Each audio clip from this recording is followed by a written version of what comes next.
नमस्कार साथियों, आज बात करेंगे ब्रोंकोस्कोपी के बारे में।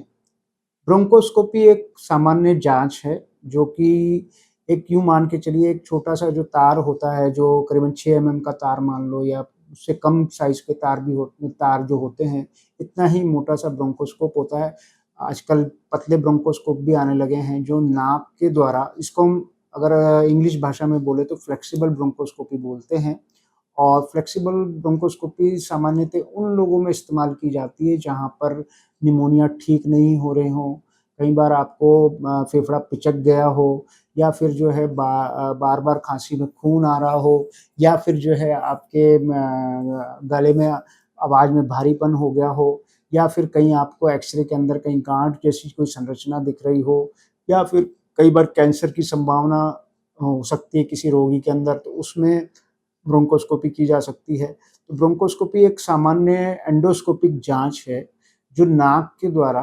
फेफड़े क्योंकि नाक और फेफड़ा आपस में एक श्वास नली के द्वारा जुड़े रहते हैं। पहले नाक के बाद मुँह आता है, मुँह के बाद में गला आता है, गले के अंदर फिर आगे जाके वो बोलने का यंत्र होता है जिसको हम वोकल कॉर्ड्स बोलते हैं